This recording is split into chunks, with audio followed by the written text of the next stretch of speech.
주님의 평안으로 인사드립니다. 오늘은 이 일곱째 재앙 때 하나님의 이 보좌로부터 되었다라는 이 음성의 이 의미가 무엇을 의미하는지에 대해서 연구를 해보도록 하겠습니다. 지금 우리가 지난 시간에 우리가 야곱의 환란을 계속 연구해 오고 있는데, 이 야곱의 환란을 겪고 있는 하나님의 백성들이 이 일곱째 재앙을 가진 그 천사가 그 대접을 이제 쏟게 되니까 하나님의 보좌로부터 되었다라는 이 아버지의 이 음성이 나므로 이 그들이 얼마나 이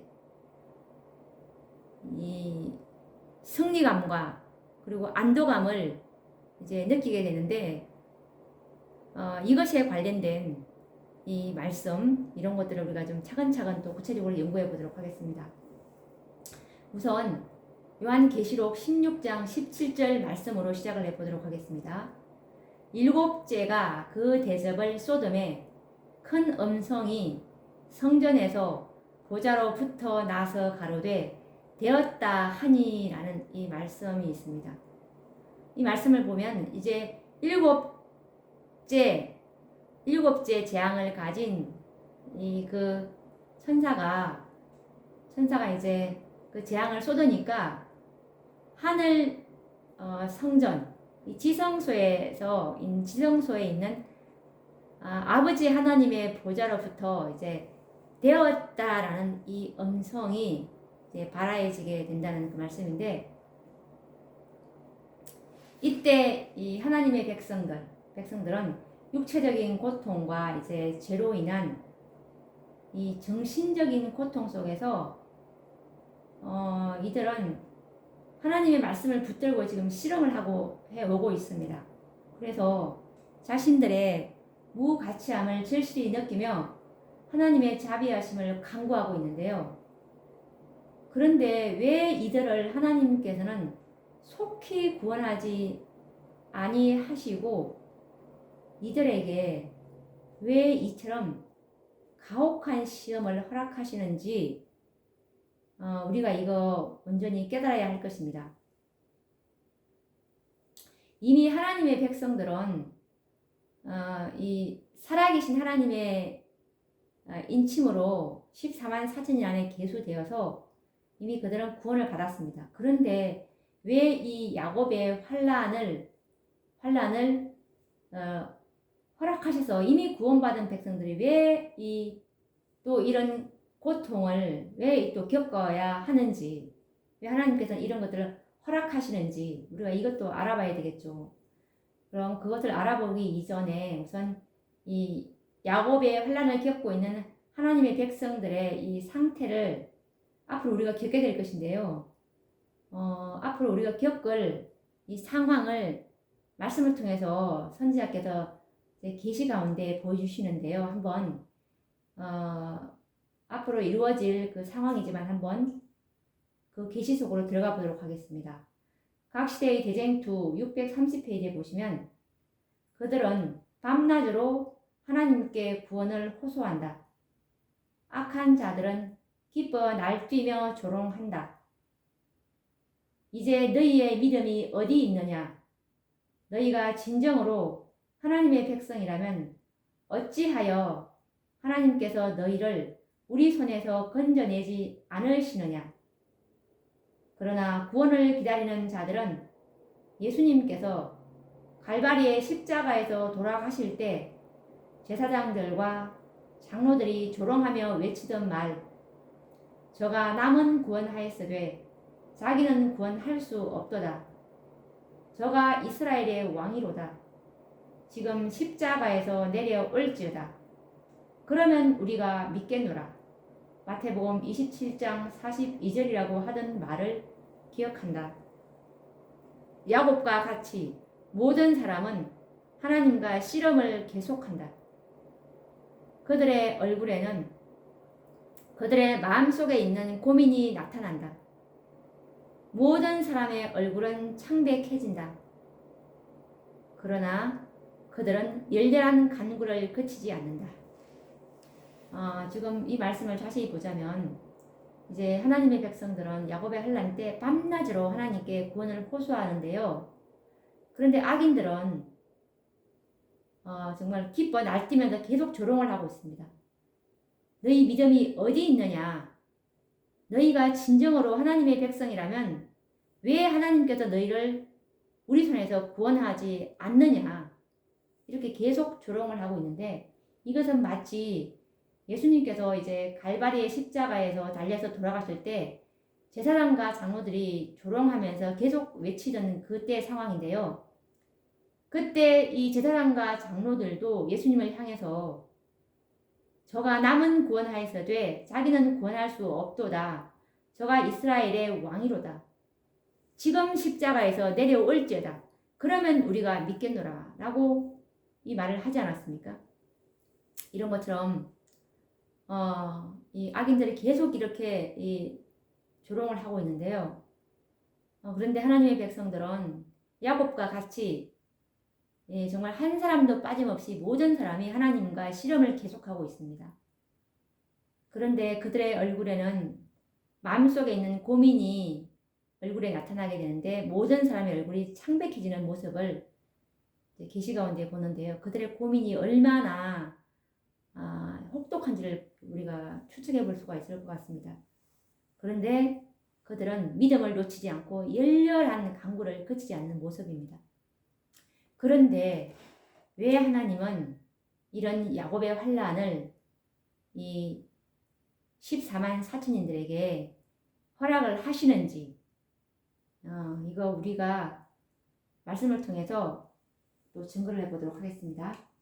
이것은 각시대의 대쟁투 630페이지에 보시면 각시대의 대쟁투 630페이지에 보시면 사람들이 만일 하늘의 사물을 볼 수 있다면 그들은 능력 있는 천사의 무리가 그리스도의 인내의 말씀을 지켜온 사람들을 둘러 진치고 있는 것을 보게 될 것이다.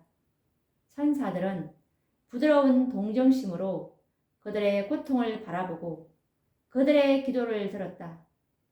그들은 사람들을 위험에서 구해내라는 사령관의 명령이 내리기를 기다리고 있다. 그러나 그들은 조금 더 기다려야 한다. 하나님의 백성들은 쓴 잔을 마시고 피의 침례를 받아야 한다. 그들에게 그처럼 큰 고통의 요소가 되는 구원의 지연은 그들의 탄원에 대한 가장 좋은 응답이다. 그들이 주님께서 일을 하시도록 진심으로 기다리고자 애를 쓰고 있는 동안 그들은 그들의 신앙 경험에서 그처럼 활용해 보지 못하였던 믿음과 소망과 인내를 활용하지 않을 수 없게 된다라는 말씀입니다. 이 말씀을 자세히 보자면 이때 이 야곱의 환난을 겪고 있는 이 사람들이 그들의 눈이 열렸다면 그들은 이 능력 있는 천사의 무리가 이들을 둘러 진치고 있는 것을 보게 될 것입니다. 그리고 천사들은 정말 부드러운 동정심으로 이들의 고통을 바라보고 그들의 기도를 들었습니다. 그런데 아직 이 사람들을 위험에서 구해내라는 이 사령관의 명령이 아직 떨어지지 않았기 때문에 천사들은 조금 더 기다려야 합니다. 왜 이들의 구원이 지연되느냐 하면 하나님의 백성들은 아직도 이 쓴 잔을 마시고 피의 침례를 더 받아야 한다고 말씀하고 계십니다. 우리가 더 이 야곱의 환난에서 더 쓴 잔을 마시고 더 피의 침례를 받아야 한다는 이 말씀을 우리가 기억해야 할 것입니다. 이렇게 구원이 지연되는 것은 이 성도들의 탄원에 대한 가장 좋은 응답이라고 말씀하고 있습니다.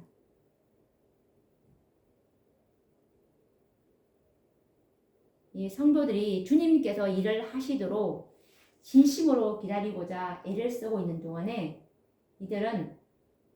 이들의 신앙 경험에서 정말 아직껏 활용해 보지 못했던 믿음과 소망과 인내를 이때에 이제 활용하게 될 것을 말씀하고 있습니다. 아직도 우리의 믿음, 우리의 소망, 우리의 인내는 더욱더 개발되어야 필요성을 이제 말씀하고 있는 것 같습니다. 이렇게 이 죄 없는 이 사람들이 왜 죄를 도말받았죠? 이 사람들은 왜 죄 없는 이 사람들이 왜 쓴 잔을 오랫동안 마셔야 하고 피의 침례를 받아야 하는지, 그 이유는 바로 이 사단의 참소 때문인데, 사단이 뭐라고 했냐면, 사단이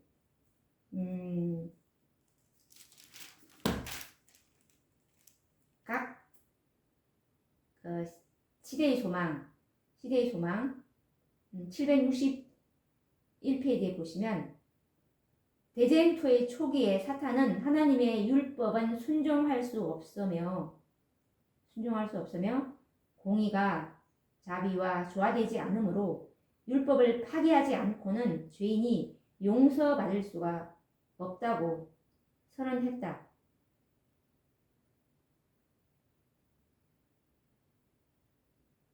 모든 죄는 반드시 형벌을 받아야 하는데, 만일 하나님이 죄의 형벌을 면제해 준다면 그분은 진리와 공의의 하나님이 될 수 없다고 사탄은 주장하였다.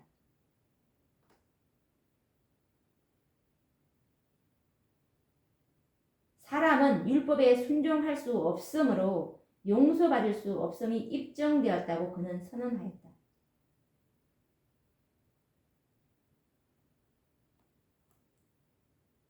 사탄은 자기가 반역한 후에 하늘에서 추방당했기 때문에 사람들도 하나님의 은총에서 영원히 제거되어야 마땅하다고 주장하였다.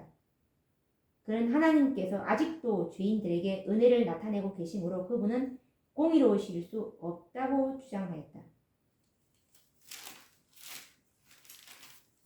이 사탄은 일찍이 이 하나님의 율법은 순종할 수가 없고 결함이 있어서 변경되어야 한다고 주장을 했습니다.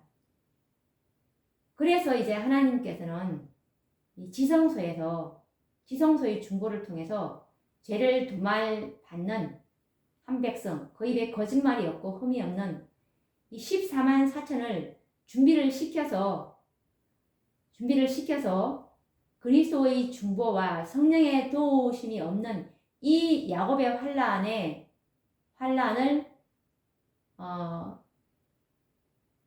이 14만 4천인들을 사단에게 내어주셔서 사단에게 그들을 14만 4천인들을 끝까지 시험하도록 사단에게 허락하시는 이유가 바로 이런 이유 때문에 그렇습니다.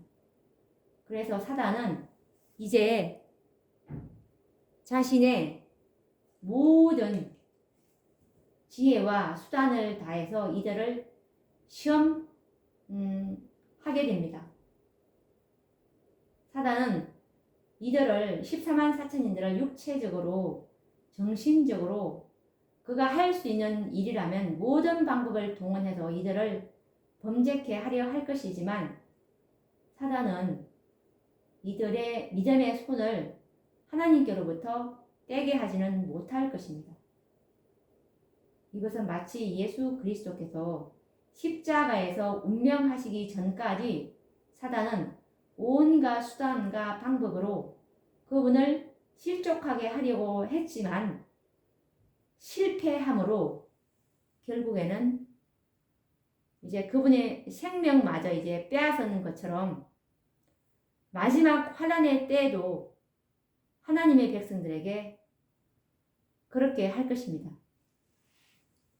사단은 더 이상 이들을 굴복시킬 수 없기 때문에 드디어 이제 하나님의 백성들을 전멸시킴으로 하나님의 품성의 증인들, 곧 하나님의 율법에는 결함이 없고 온전히 순종할 수 있다는 증인들을 없애버리고자 계획하는 것입니다.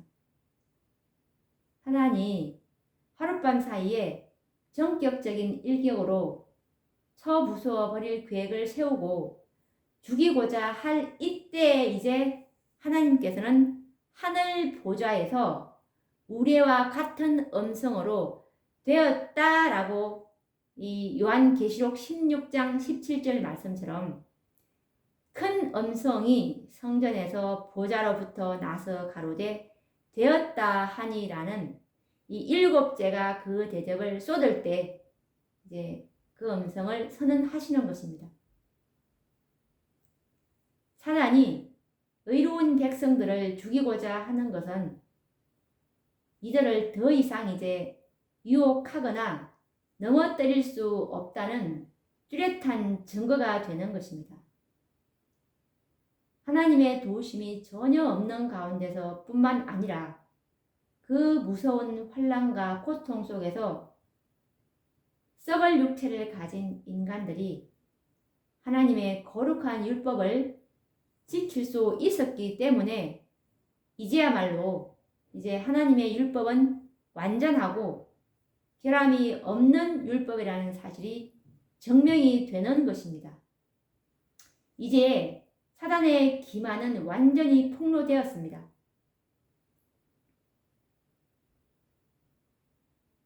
이것은 마치 예수님께서 십자가에 돌아가심으로 사단의 가면이 벗겨진 것이나 똑같은 그런 이치인 것입니다.